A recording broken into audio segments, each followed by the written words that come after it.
kulankan ballaaran oo ay maanta magaalada Kismaayo ku yeesheen waxgaradka ururada haweenka dhalinyarada iyo siyaasiyiinta mid kamid ah beelaha deegaanada Jubbaland ayaa waxa uu ahaa mid ay kaga hadlayeen in kursigooda aan laga wareejin deegaan doorashadiisa oo ay sheegeen inay tahay magaalada Kismaayo waxaana ugu horreyn kulanka ka hadlay qaar kamid ah waxgaradka ururada dhalinyarada iyo haweenka beesha ka soo qayb galay kulankan beelinta sheekhaaleed kursiga degmada Kismaayo yaalo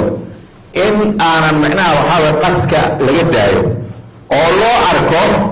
matalaadii sheekhaal ay ku lahayd degmada Kismaayo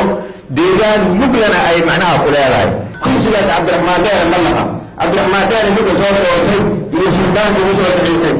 waajiban hawlaado meeshaas ka qaato ninka kursigaas saxiixay waajiban Kismaayo joogaa kursigan waa kursi ku asaysan ama ku madalaysan nambarkiisu yahay 124 waa muqaddas inaan lagu wareejin karin magaalada Kismaayo waxaan dawladda federaalka aad uga codsanayna kursigaas Kismaayo laga leeyahay Kismaayo lagu doortay kursi jeeb galay maaha kursi intuu iska qaato intuu iska saarto galaalka iyo meelaha galmudug kala dhahay waa kursi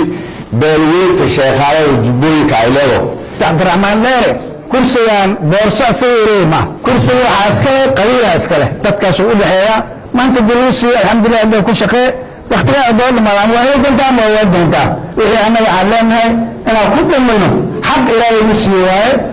gobolka Roontana shalay aan la soo dhisay ana ma taqaanay deesha aan ku shareen aan muujiin in ma taqaanay kursigaas la geeyo waan ka xunaay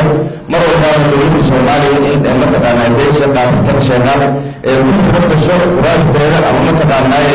dadkeeda wax laga haysan annaga dad qabiil dhan oo masiir leh ilaa waagi Talyaani ilaa Ingiriiska Jubbaland deganayna maanta dad imaada minigi waxaan ku abuuranahay Jubbaland annaga kursigeena lama geen karo gado Cabdiraxmaan uma tashan karo odigii doortaa joogo dadkii doortaana joogo kursiga aad ku leeyahay maxaan ku dhahay baydhaba waa tii idinka saare wax ka hadla ma jiraan halkii Kismaayo yaala hadda meel kale loo wareejinaya waxaan u malaayanaa aragti idin kale idin ka qaadi baan saal idin yeelaya tolkayga hurdada ka kaca kursigii baashi u dooda war hadal ma ahay meesha waxay joogtaan naf baan naga kala qabto waa xumaan waa godob Cabdiraxmaan Deere waxaan leeyahay kursigaas shalay ana ku saxiixay Kismaayo yaala beelweynta sheekhaal baan iska leh malihid adiga malaha wax jeeb qof gashan karo farmaajo haddii isku dayo jeeb ku laga yeeli maayo mana laga yeeli doono Kismaayo inoo